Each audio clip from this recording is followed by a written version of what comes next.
Ya Allah, sumpah ini pengalaman nggak tahu kayak gimana ya. Ini aku harus banyak-banyak istighfar sih, astagfirullah, astagfirullah, astagfirullah.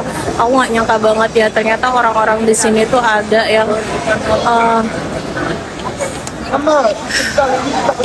bener-bener bener-bener ya Allah, aku dari tadi ya diikutin sama orang itu ternyata. Jadi awalnya tuh aku ngerasa dia nempel-nempel gitu, tapi aku mikir kayak ya udahlah, dia kan mungkin kedorong gitu kan, karena aku nggak nyaman dia nempel-nempel itu. Aku langsung pergi guys waktu dihajar aswad itu, dan akhirnya aku geser sampai arah aku bisa nyium hajar aswad, alhamdulillahnya. Tapi setelah itu kepotong sama azan subuh, dan aku ngambil barisan buat sholat. Nah ketika aku udah sholat nih, ya Allah, aku tuh ke Muntazam mau berdoa di situ, dan aku tuh pengen megang, aku tuh bisa masuk ke barisan yang ke Muntazam itu di depan persis dia megang. Ya Allah, dia benar-benar kayak, dan itu lama. Aku pikir tuh orang nempel tuh karena memang ngedeseng-ngedeseng, tapi ternyata itu. Assalamualaikum warahmatullahi wabarakatuh. Yang pertama, saya minta izin terlebih dahulu kepada Mbak ini untuk mereaksi videonya, karena yang menonton video ini bukan hanya 100 orang, 1000 orang, tapi sudah banyak, hampir mendekati 1 juta yang menonton video Mbak ini tatkala melaksanakan ibadah umroh. Kemudian ada yang melakukan hal yang di luar syariat begitu ya. Baik. Yang pertama, Mbak ini tadi melaksanakan umroh dan mencium hajar aswad seorang diri. Jadi orang ini sebelum waktu subuh, kemudian mencium hajar aswad seorang diri, ada yang nempel-nempel begitu ya. Nah, kalau misalkan orang yang sudah melaksanakan ibadah haji atau umroh, kemudian melihat suasana di depan hajar aswad, karena kan ada 4 sudut itu Ka'bah, ada hajar aswad, kemudian rukun Syami, rukun Iraqi, rukun Yamani. Nah, di hajar aswad itu memang banyak sekali orang yang ingin mencium hajar aswad. Dan sedikit informasi bahwa mencium hajar aswad ini tidak wajib ya, jadi sebatas sunnah. Apalagi kalau misalkan sudah terlihat berdesak-desakan, kemudian kita memberanikan diri untuk mencium hajar aswad, padahal di sana sangat berdesak-desakan, dan memang tidak mungkin begitu ya kita bisa mencium hajar aswad karena saking banyaknya orang di sana. Bisa jadi yang tadinya sunnah menjadi makruh, bahkan bisa jadi menjadi haram ya alhamdulillah. Ya sama saja dengan nikah. Nikah itu kan sunnah, tetapi dengan cara nikah itu kita melampiaskan untuk marah kepada pasangan kita dengan cara menganiayanya, menyiksanya dan sebagainya, maka pernikahan ini yang tadinya sunnah menjadi haram ya alhamdulillah. Nauzubillah min dzalik. Nah, sama halnya dengan mencium hajar aswad. Jadi sunnah. Dan qadarullah biidznillah wa iradati, kami pernah mencium hajar aswad, alhamdulillah, atas izin Allah Subhanahu wa taala. Jadi ketika Mbak ini mencium hajar aswad, saya juga kaget alhamdulillah, karena beliau seorang diri. Nah, pertanyaannya kenapa saya bisa memberanikan diri untuk mencium hajar aswad? Karena saya dengan kakak saya, bahkan di sana saya ada perjanjian terlebih dahulu begitu ya, untuk saling menjaga, untuk saling melindungi, karena di hajar aswad itu kan subhanallah banyak sekali dan padat sekali orang-orang yang ingin mencium hajar aswad, sehingga saya dengan kakak saya bergandengan tangan untuk sama-sama mencium hajar aswad. Dan alhamdulillah tatkala kita masuk ke barisan untuk mencium hajar aswad itu, ya kurang lebih ada 3 orang, 4 orang untuk masuk ke tempat hajar aswad itu. Subhanallah, saling sikut terjadi, kemudian saling dorong terjadi, kiri kanan pun juga. Bahkan subhanallah, saya itu sambil tidak napak, kaki itu tidak napak ya ikhwah, karena dorongannya begitu sangat luar biasa. Ya bayangkan, semua orang merindukan untuk mencium hajar aswad. Jadi, sekali lagi, ini bukan hal yang wajib ya alhamdulillah, bukan hal yang wajib. Kalau misalkan keadaan seperti ini, ya eloknya isti'lam saja dari kejauhan. Bismillah, ya Allahu Akbar. Jadi mengecup dari kejauhan. Nah, ditakutkan hal itu bisa menjadi madarat untuk diri kita. Nah, qadarullah, karena memang ada penyemangat ya, kakak saya laki-laki ingin mencium hajar aswad, ya alhamdulillah dengan saya, alhamdulillah Allah izinkan bisa mencium hajar aswad. Dan yang pertama mencium kakak saya, kemudian saya kedua. Nah, alhamdulillah tatkala di depan hajar aswad, qadarullah sesuatu terjadi kepada diri saya. Kain ihram di bagian atasnya itu terbang, karena ada yang menyambak, ada yang ngambil dari belakang, dan yang belakang ini pasti tentunya ingin mencium hajar aswad ya, ingin sama-sama bisa masuk ke sana, sehingga saya yang berada di posisi depan hajar aswad, kemudian saya terdorong keluar dan kainnya hilang ya. Tetapi di sana saya berdoa kepada Allah Subhanahu wa taala, ya Rabbal Arsyil Azim, wahai Tuhan pemilik Ka'bah ini, wahai Tuhan pemilik Makkah Al-Mukarramah ini, ya Allah, kalau misalkan saya ke tempat penginapan dalam keadaan seperti ini, ke atasnya tidak ada kain dan ke bawahnya ada kain, tentu saya dalam keadaan malu ya Rabb. Maka tunjukkan kuasa-Mu ya Rabb. Alhamdulillah tidak kurang dari 1 menit ya ikhwah. Tidak kurang dari 1 menit. Di sana ada seorang laki-laki yang mengangkat tangannya kemudian membawa kain ihram. Dan subhanallah, saya bisa memakai kain ihram itu dan kembali ke tempat penginapan, atas bawah itu terlapisi dengan kain ihram.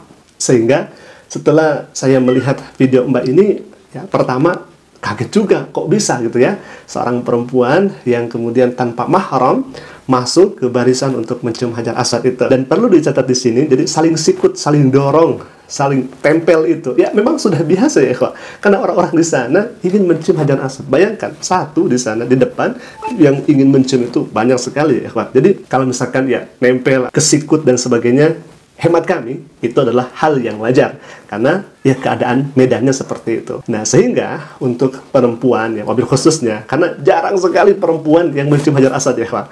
Orang-orangnya itu pada tinggi, kekuatannya itu sangat luar biasa ya ikhwah, untuk mencium Hajar Aswad itu. Jadi jarang sekali perempuan yang mencium Hajar Aswad. Walaupun ada, tetapi itu sangat minim sekali. Berbeda dengan laki-laki yang ototnya kekar untuk mencium Hajar Aswad. Jadi saya kaget juga ya ikhwah dengan kesaksian ibu ini yang mencium Hajar Aswad. Itu yang pertama. Yang kedua, Mbak ini tadi kan mencium Hajar Aswad itu sebelum salat subuh. Kemudian ada azan berkumandang, salat subuh ditegakkan, dan perlu dicatat ikhwillah bahwa tatkala salat subuh ditegakkan atau berjamaah, maka laki-laki dan perempuan safnya itu berbeda. Jadi tidak boleh disatukan. Laki-laki tidak boleh masuk ke saf perempuan, dan saf perempuan tidak boleh masuk ke laki-laki. Bahkan kalau misalkan di dekat Ka'bah Al-Musyarrafah itu, jadi di sini Ka'bah, di belakangnya laki-laki, dan di belakangnya lagi itu perempuan. Sehingga kalau misalkan laki-laki yang sama, yang di multajam dengan di Hajar Aswad, itu agak tipis kemungkinan ya ikhwah. Agak tipis kemungkinan. Karena kan itu kan keadaannya berbeda lagi ya ikhwah. Nah setelah itu Mbak ini selesai melaksanakan sholat subuh, lantas langsung ke multajam. Di sana kejadiannya yang dialami oleh Mbak ini mendapatkan perlakuan yang tidak senonoh. Nah, lagi-lagi dalam hal ini Mbak perlu mahram, atau paling tidak ya dengan an-nisa thiqat, artinya tidak menyendiri lah begitu. Itu kan supaya tidak ada fitnah. Artinya kita kan sama-sama dengan wanita-wanita yang lainnya begitu. Apalagi kalau misalkan dengan mahram, itu sangat luar biasa, sangat luar biasa. Bahkan ini hal yang kemudian dianjurkan oleh Nabi SAW. Nah, perlu diingat juga bahwa Ka'bah Al-Musyarrafah atau Mekah Al-Mukarramah bukan berarti bebas dari orang-orang yang berbuat dosa ya ikhwah. Bukan berarti seperti itu. Bayangkan saja di zaman Nabi SAW, Ka'bah itu di sekelilingnya ada patung-patung. Kemudian orang kafir Quraisy menyekutukan Allah Subhanahu wa taala dengan patung itu. Pun bisa jadi di zaman sekarang itu terjadi. Kan ada orang yang berangkat dari tanah airnya, kemudian dia melaksanakan umroh, menggunting kain kiswah. Dijadikan apa? Dijadikan jimat katanya. Menganggap bahwa jimat itu ada asarnya, ada dampaknya, memberikan manfaat, memberikan madarat. Nauzubillah. Kan ini bisa masuk wilayah kufur, masuk wilayah syirik. Artinya apa sahabat ngaji? Jadi di Mekah Al-Mukarramah tidak terlepas dari orang-orang yang melakukan dosa seperti itu. Tetapi para pelaku dosa, para pelaku maksiat di tanah suci, maka na'udzubillah min dzalik, dosanya itu dilipat gandakan oleh Allah Subhanahu wa taala. Sekali lagi, jadi Mbak ini butuh yang namanya mahram atau pendamping. Ya paling tidak anisa afiqat yang sama-sama dengan Mbak ini, supaya tidak terjadi hal yang semacam ini. Selanjutnya, Mbak ini kan mempostingkan di media sosial. Ya, seharusnya ini menjadi pelajaran saja buat Mbak. Kalaupun ingin diposting di media sosial, maka hemat saya untuk jadi pelajaran, sertakan juga kekeliruan dan khilaf yang mungkin dilakukan oleh Mbak. Misal apa? Contoh gini, analoginya gini. Saya sekolah, tapi saya tidak dikasih makan gratis, makan gizi gratis. Orang-orang yang melihat saya pasti reaksinya seperti ini. Bagaimana sih sekolah? Ini ada murid yang sekolah, tapi tidak dikasih makan gizi gratis. Bagaimana sekolah? Pasti orang-orang akan menyalahkan sekolah ya ikhwah. Berbeda kalau misalkan seperti ini. Alasannya diungkapkan, saya tidak dikasih makan gizi gratis karena memang saya datangnya ketinggalan. Saya datangnya telat. Orang lain sudah dikasih makan gizi gratis, saya baru datang dan makanannya itu sudah habis. Berarti kesalahannya ada di diri saya, bukan di sekolahnya.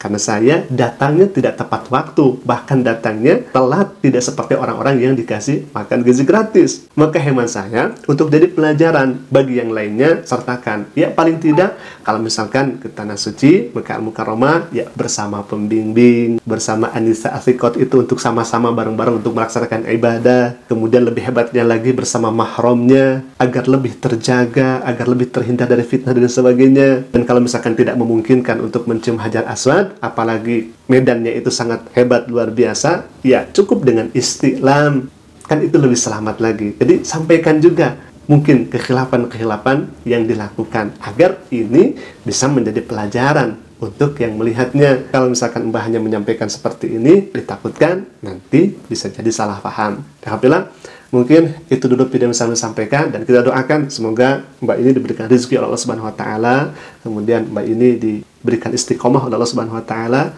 dan senantiasa dilindungi oleh Allah Subhanahu wa taala. Amin ya rabbal alamin. Alhamdulillah, mungkin itu dulu video yang saya sampaikan, semoga bermanfaat. Aku qouli hadza. Jika bermanfaat silakan klik tombol subscribe-nya dan jangan lupa lupakan juga notifikasinya agar setiap kali upload video baru, insyaallah akan menjadi pemberitahuan untuk kita semua. Aku qouli hadza. Assalamualaikum warahmatullahi wabarakatuh.